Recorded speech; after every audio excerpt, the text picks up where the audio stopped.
Dear students, reconstitution of firm के जितने भी पार्ट्स हैं उनमें सब में ये कैलकुलेशंस होने वाली हैं। लास्ट वीडियो मैंने आपको फर्स्ट और सेकंड 2 कैलकुलेशंस बताई थी और थर्ड कैलकुलेशन है accounting of reserves, accumulated profits and losses के बारे में। तो इसमें भी अलग अलग पार्ट्स हैं। फर्स्ट नंबर है वर्कमैन कंपनसेशन रिजर्व, इसके बाद आएगा सेकंड नंबर पर इन्वेस्टमेंट फ्लक्चुएशन रिजर्व और थर्ड पार्ट पे रहेगा other reserves, funds, goodwill, losses, profits and factitious assets. उनका सबका रिगार्डिंग एक के बाद मैं आपको समझाऊंगा। सबसे पहले ये वर्कमैन कंपनसेशन रिजर्व का रिकॉर्डिंग कैसे किया जाएगा। तो जब फर्म का रिकॉन्स्टिट्यूशन होता है और फर्म की बैलेंस शीट में लायबिलिटी साइड में वर्कमैन कंपनसेशन रिजर्व होता है तो वैल्यूअर से इसके क्लेम का एस्टिमेशन कर लिया जाता है और वो जो एस्टिमेटेड वैल्यू होती है उसे बोलते हैं वर्कमैन कंपनसेशन क्लेम। यह है वर्कमैन कंपनसेशन रिजर्व। रिजर्व जो प्रॉफिट में से पैसे बचा करके बनाया जाता है। नाम है इसका वर्कमैन कंपनसेशन, मतलब जो कंपनी में फर्म में कर्मचारी काम करते हैं यदि वो किसी कारण से दुर्घटनाग्रस्त हो जाते हैं तो उनकी क्षतिपूर्ति करने के लिए रिजर्व बनाया जाता है। यह होता है वर्कमैन कंपनसेशन रिजर्व। ये फर्म के प्रॉफिट में से अमाउंट लेस किया जाता है और रिजर्व बना लिया जाता है। रिकॉन्स्टिट्यूशन पर इस रिजर्व के अगेंस्ट में क्लेम का एस्टिमेशन करवाया जाता है। अब जब क्लेम का एस्टिमेशन होता है तो वहां 4 सिचुएशंस आती हैं। जो क्लेम है, एस्टिमेटेड क्लेम है, वो रिजर्व के इक्वल हो सकता है, रिजर्व से ज्यादा भी हो सकता है, मोर देन रिजर्व, रिजर्व से कम हो सकता है, लेस देन रिजर्व, या बिल्कुल भी नहीं हो सकता है। 4 कंडीशंस। इन 4 कंडीशंस में हमें अलग अलग टाइप से जर्नल एंट्रीज करना होती है और मैंने यहां पर ये कंडीशंस लिखी हैं 4 कंडीशंस और उन कंडीशंस में एंट्री कैसे की जाएगी वो यहां पर बोर्ड पर लिखा हुआ है। आप इसे पास करके अपनी कॉपी में एंट्री भी लिख सकते हैं। फर्स्ट पॉइंट है when claim against WCR does not exist. WCR means ये मैंने लिख दिया यहां पर वर्कमैन कंपनसेशन रिजर्व, मतलब जब क्लेम जो है वो बिल्कुल भी नहीं है या आपको दिया हुआ नहीं है तो उस कंडीशन में वर्कमैन कंपनसेशन रिजर्व को पार्टनर्स में डिस्ट्रीब्यूट कर दिया जाएगा। एंट्री होगी workman compensation reserve account debit to partners capital or current. पूरा का पूरा रिजर्व पार्टनर्स के ओल्ड रेशो में डिस्ट्रीब्यूट होगा। सेकंड सिचुएशन है when claim amount more than WCR, मतलब जो क्लेम का एस्टिमेशन किया है वह वर्कमैन कंपनसेशन रिजर्व से भी ज्यादा है। कोई एग्जांपल हम मान सकते हैं, वर्कमैन कंपनसेशन रिजर्व मान लीजिए 1 लाख रुपीस है और क्लेम का एस्टिमेशन हुआ 1,20,000 रुपीस, तो ये 20,000 रुपीस एक्स्ट्रा लॉस होगा। तो यहां डबल एंट्री करना होगी। पहले उस लॉस जो एक्स्ट्रा लॉस है उसे रिवैल्यूएशन अकाउंट में लेकर के जाएंगे और फिर रिवैल्यूएशन अकाउंट के थ्रू उसे पार्टनर्स में डिस्ट्रीब्यूट किया जाएगा। इसी एग्जांपल को एंट्री कैसे करेंगे, workman compensation reserve account debit होगा 1 lakh rupees, revaluation account debit होगा 20,000, ये लिखा मैंने डिफरेंस अमाउंट 20,000, और वर्कमैन कंपनसेशन क्लेम अकाउंट हो जाएगा फुल अमाउंट 1,20,000 रुपीस से क्रेडिट। और अब ये जो 20,000 रुपीस का डिफरेंस अमाउंट है जो रिवैल्यूएशन अकाउंट में ट्रांसफर किया गया है इसे हम क्रेडिट करेंगे और पार्टनर्स में डिस्ट्रीब्यूट करेंगे। Partners capital or current account debit कर दिया जाएगा। यहां भी ओल्ड रेशो का यूज होगा। Being loss on revaluation transfer to capital or current account in old ratio.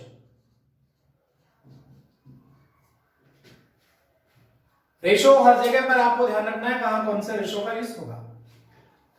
Third situation है when claim amount equal to WCR, मतलब जितना वर्कमैन कंपनसेशन रिजर्व है उतना ही क्लेम होने वाला है। इक्वल अमाउंट है तो पूरा का पूरा रिजर्व आपको क्लेम अकाउंट में ट्रांसफर करना है।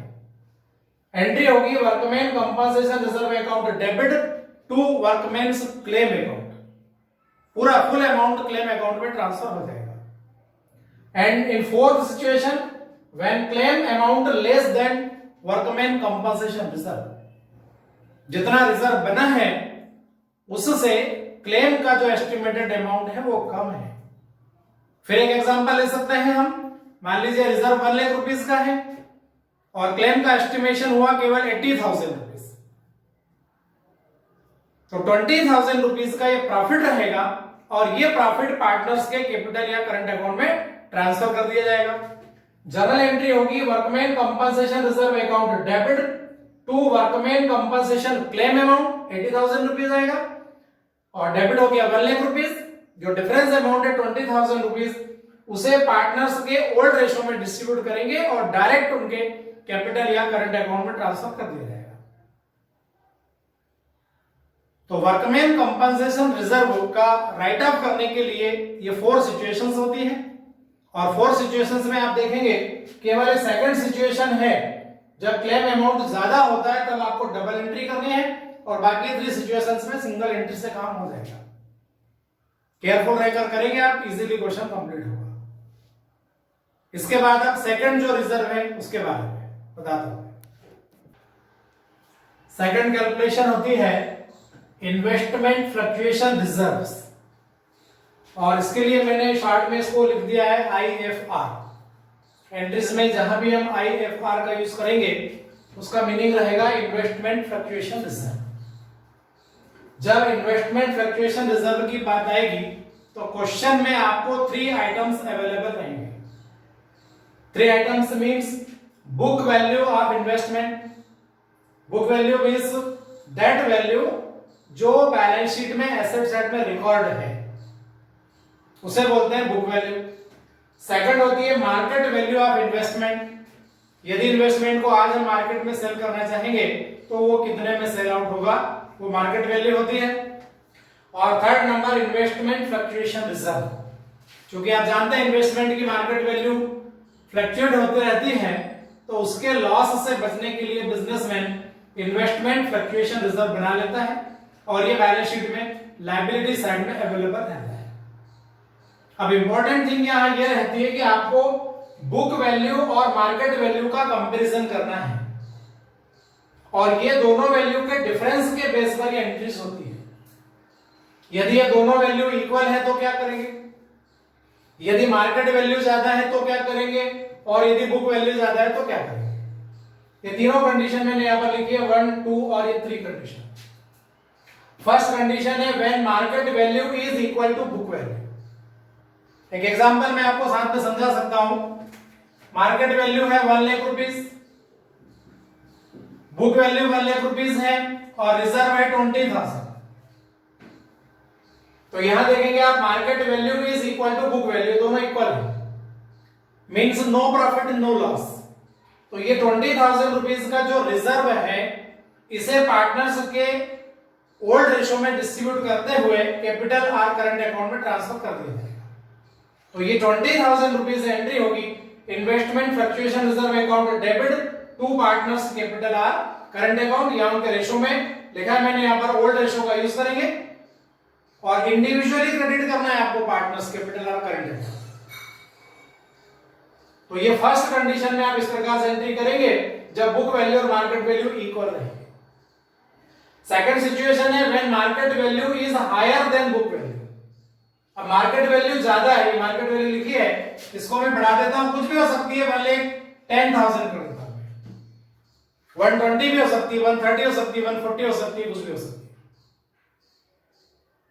तो ऐसे कंडीशन में ये इन्वेस्टमेंट पर 10,000 रुपीज एक्स्ट्रा प्रॉफिट हो रहा है। अब यह डबल वर्क करना है आपको। पहले तो ये इन्वेस्टमेंट फ्लक्चुएशन रिजर्व को डिस्ट्रीब्यूट कर देंगे। ये उसकी एंट्री जो पहले हमने की थी same, investment fluctuation reserve account debited to partners capital or current account, same entry है। तो ये 20,000 तो यहाँ पर डिस्ट्रीब्यूट हो जाएगा।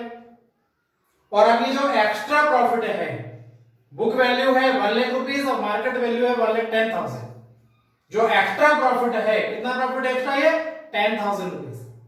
इस 10,000 रुपीस को पहले ट्रांसफर करेंगे रिवैल्यूएशन अकाउंट में, एंट्री होगी investment account debited to revaluation account, और इस रिवैल्यूएशन के प्रॉफिट को फिर ट्रांसफर करेंगे पार्टनर्स कैपिटल अकाउंट में इन देयर ओल्ड रेशियो। तो ये एंट्री होगी 10,000 रुपीस से जो प्रॉफिट है। तो investment account debit to revaluation account 10,000 rupees और revaluation account debited to partners capital or current account 10,000 rupees, और ये प्रॉफिट को पार्टनर्स में उनके ओल्ड रेशियो में ही डिस्ट्रीब्यूट करना है। ये सेकंड एग्जांपल। और थर्ड में when market price is lower than book value. अब लोअर देन का मतलब क्या हुआ, ये 1 लाख रुपीस से कम है।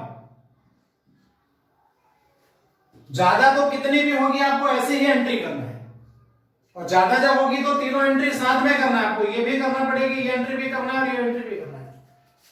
और यदि मार्केट वैल्यू कम है तो यहां हमारे पास में 3 सिचुएशंस है। मार्केट वैल्यू जब कम होगी तो मैं लिख रहा हूं यहां पर इनके सिचुएशंस 3। ये 90,000 लिखा मैंने, ये 80,000 लिखा मैंने, और यहां पर 70,000 लिख दिया। ये मार्केट वैल्यू जो है वो बुक वैल्यू से कम है। अब कम है तो आपको निकालना है कि कितनी कमी है, इनमें डिफिशियंसी निकालना पड़ेगी पहले आपको। जैसे मार्केट वैल्यू यहां पर 90,000 है, बुक वैल्यू 1 लाख रुपीस है, तो कितनी डिफिशियंसी हुई 10,000।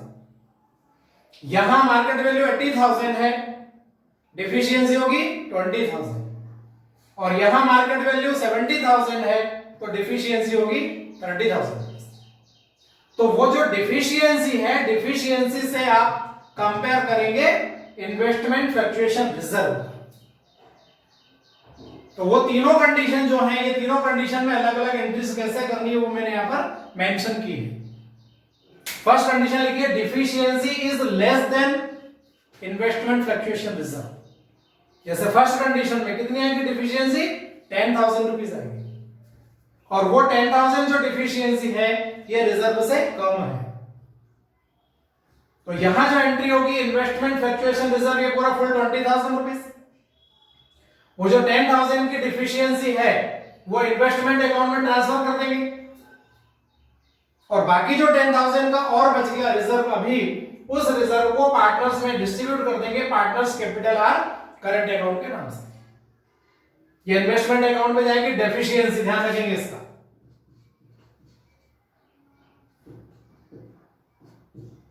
डिफिशियंसी का अमाउंट है। सेकंड सिचुएशन है deficiency is equal to investment fluctuation reserve. ये सेकंड जो कंडीशन है, book value 1 lakh rupees, market value 80,000, deficiency is 20,000, deficiency 20,000 है और रिजर्व भी 20,000 है, इक्वल है। सिंपल एंट्री हो जाएगी, पूरा का पूरा रिजर्व आप इन्वेस्टमेंट अकाउंट में ट्रांसफर कर देंगे। Investment fluctuation reserve account debit to investment account. यहां भी भाई डेफिशिएंसी को ही लिखना है, जितना रिजर्व बना हुआ है उतना ही लॉस हो रहा है, कोई एक्स्ट्रा ना तो लॉस है ना एक्स्ट्रा कोई प्रॉफिट है। फर्स्ट कंडीशन में एक्स्ट्रा प्रॉफिट था, प्रॉफिट को ट्रांसफर कर दिया कैपिटल अकाउंट में। और थर्ड सिचुएशन में ये 20,000 का रिजर्व तो पूरा गया और एक्स्ट्रा लॉस भी है। यहां 1 लाख रुपीस है बुक वैल्यू और 70,000 इसकी मार्केट वैल्यू, तो डिफिशियंसी कितनी हुई 30,000 रुपीस। तो ये जो डिफिशियंसी 30,000 रुपीस की है ये रिजर्व से ज्यादा है। तो ज्यादा होने पर यहां पर एंट्री करना पड़ेगा आपको, 2 डबल एंट्री होगी यहां पर। फर्स्ट एंट्री होगी इन्वेस्टमेंट फ्लक्चुएशन रिजर्व अकाउंट, ये पूरा फुल 20,000 रुपीस, और रिवैल्यूएशन अकाउंट डेबिट होगा वो जो एक्स्ट्रा डिफिशियंसी है 10,000 रुपीस की एक्स्ट्रा डिफिशियंसी, और टू इन्वेस्टमेंट अकाउंट में आ जाएगा 30,000 रुपीस। ये 20,000 से इन्वेस्टमेंट फ्लक्चुएशन रिजर्व ये रिवैल्यूएशन अकाउंट में कौन सा अमाउंट जाएगा, ध्यान रखेंगे, जो एक्स्ट्रा डिफिशियंसी है। मतलब यूं भी बोल सकते हैं कि deficiency minus investment fluctuation reserve. लिख दे रहा हूं मैं उसको यहां पर,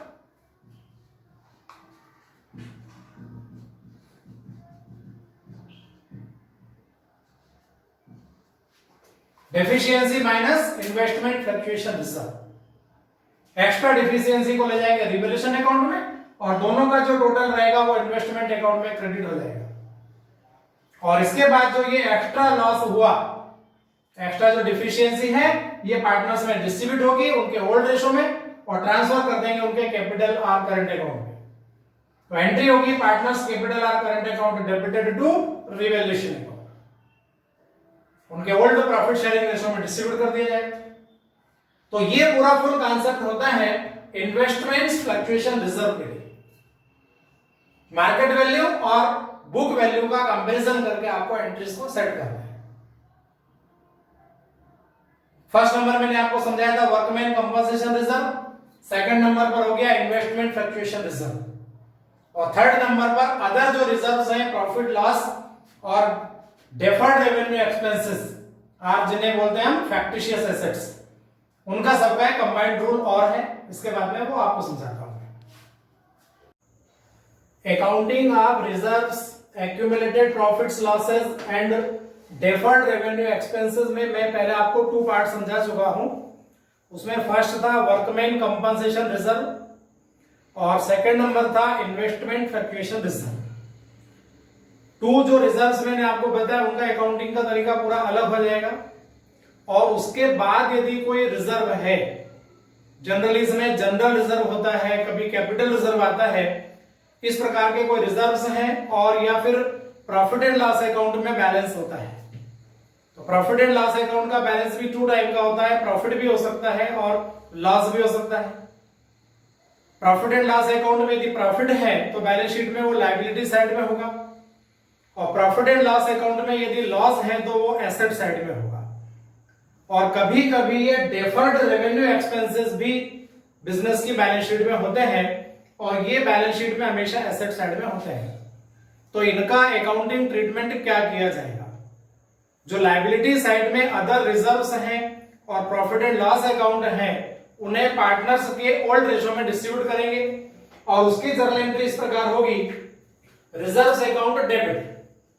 जो भी रिजर्व होगा या उसका हम नेम रिकॉर्ड कर सकते हैं, जनरल रिजर्व है, कैपिटल रिजर्व है, जो रिजर्व रहेगा उसका अकाउंट डेबिट करेंगे। प्रॉफिट एंड लॉस अकाउंट में जो प्रॉफिट रहेगा उसे डेबिट करेंगे। ये बैलेंस शीट में लायबिलिटी में होता है, और या कभी कभी इसे क्वेश्चन में क्रेडिट बैलेंस के नाम से भी आपको शो किया जाता है। तो credit balance of profit and loss account debit किया जाएगा, और 2 पार्टनर्स कैपिटल और करंट अकाउंट, ये जो ओल्ड पार्टनर्स हैं, एग्जिस्टिंग पार्टनर्स जो हैं, उनके रेशो में ये पूरा का पूरा अमाउंट डिस्ट्रीब्यूट कर दिया जाएगा। ओल्ड रेशो मैंने यहां पर लिख दिया है। और यदि किसी प्रकार का प्रॉफिट एंड लॉस अकाउंट में लॉस है या कोई डेफर्ड रेवेन्यू एक्सपेंसेस है, तो ये बैलेंस शीट में मिलेगा आपको एसेट साइड में, और यह प्रॉफिट एंड लॉस अकाउंट के साथ में आपको क्वेश्चन में डेबिट बैलेंस के नाम से भी लिख सकते हैं। तो debit balance of profit and loss account means loss, और डेफर्ड रेवेन्यू एक्सपेंसेस भी पार्टनर्स के ओल्ड रेशो में डिस्ट्रीब्यूट करेंगे। तो इसके लिए एंट्री आप देखेंगे, इसकी अपोजिट एंट्री है पूरी यहां, पार्टनर्स कैपिटल और current account debited to profit and loss account and to deferred revenue expenses. ये एक्सपेंसेस का क्वेश्चन में आपको नाम दिया हुआ रहेगा, जैसे कोई एडवर्टाइजमेंट सस्पेंस अकाउंट हो सकता है, ऐसा कोई भी नाम हो सकता है। तो जो नाम रहेगा आप उसका यूज करेंगे।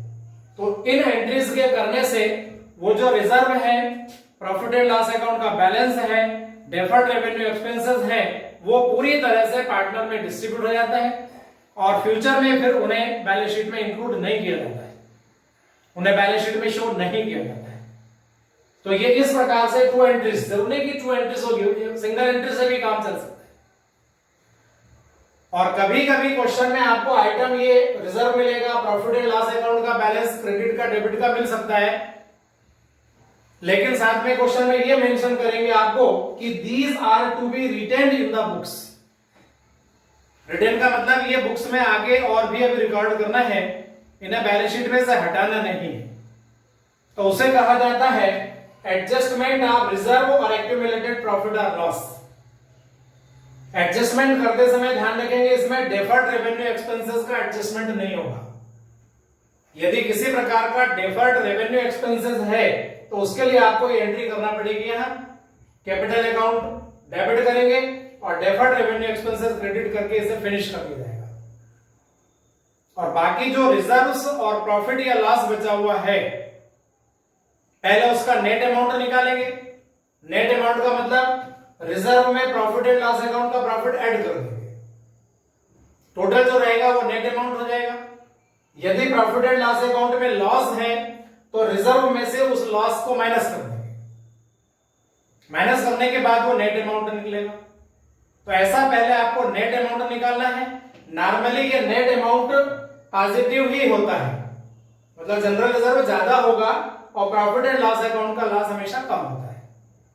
तो जो नेट रिजल्ट होता है उसे पॉजिटिव कहते हैं, और पॉजिटिव जो नेट रिजल्ट रहेगा उसके लिए एंट्री करेंगे हम गेनिंग पार्टनर्स कैपिटल और current account debited to sacrificing partners capital और करंट अकाउंट। ये पहले भी इस लेसन में हमने बातों को समझ चुके हैं। गेनिंग और सैक्रिफाइसिंग जो रेशियो आते हैं, और नेट अमाउंट जो रहेगा उसका गेनिंग सैक्रिफाइसिंग शेयर आपको निकालना पड़ेगा पहले। जैसे 80,000 रुपीज पॉजिटिव रिजल्ट आ गया और किसी एक पार्टनर ने 1/10 गेन किया, दूसरे ने 1/10 सैक्रिफाइस किया, तो जो 80,000 है उसका 1/10 आपको निकालना पड़ेगा पहले 8,000, और उस 8,000 रुपीज से ये एंट्री होगी केवल गेनिंग सैक्रिफाइसिंग शेयर से। एंट्री वही है, गेनिंग पार्टनर्स कैपिटल या current account debited to sacrificing partners capital और करंट अकाउंट। नरेशन लिख देंगे being adjustment for reserves and profits in gaining and sacrificing ratio. यहां ध्यान रखेंगे एडजस्टमेंट में, दबा से बता रहा हूं मैं, एडजस्टमेंट में आपको डेफर्ड रेवेन्यू एक्सपेंसेस का यूज नहीं करना है। यदि डेफर्ड रेवेन्यू एक्सपेंसेस है तो उसकी सेपरेट एंट्री करेंगे और उसे पूरी तरह से क्लोज कर देंगे।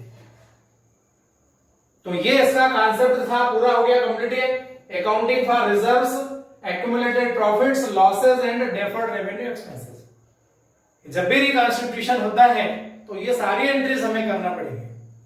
अभी रिकॉन्स्टिट्यूशन में हम पढ़ रहे हैं म्यूचुअल रेशो चेंज या change in profit sharing ratio among existing partners. अभी आगे हम पढ़ेंगे एडमिशन ऑफ पार्टनर, उसके बाद पढ़ेंगे रिटायरमेंट ऑफ पार्टनर, उसके बाद पढ़ेंगे डेथ ऑफ पार्टनर। तो ये सारी कंडीशन में ये वाली एंट्री हमें करना है। तो ये एंट्री ऐसी है जो कि जब तक रिकॉन्स्टिट्यूशन हमारा चलेगा तब तक इन एंट्री का हमें यूज करना पड़ेगा, इनका भी। और इसके पहले जो हमने पढ़ी है वर्कमैन कंपनसेशन रिजर्व की, इन्वेस्टमेंट फ्लक्चुएशन रिजर्व की, सैक्रिफाइसिंग और गेनिंग रेशो भी बार बार निकालना होगा, गुडविल का वैल्यूएशन भी करना होगा। जितनी भी कैलकुलेशन हमने अभी इसमें पढ़ी हुई है ये सारी आगे भी हमें कंटिन्यू काम में आती रहेंगी। तो उम्मीद है आपको ये सारी बातें समझ में आई होंगी। वीडियो को लाइक कीजिए, शेयर कीजिए, सब्सक्राइब कर लीजिए और बेल आइकन को प्रेस कीजिए, जिससे आपको नोटिफिकेशन इमीडिएटली मिल जाएगा। Okay, thank you.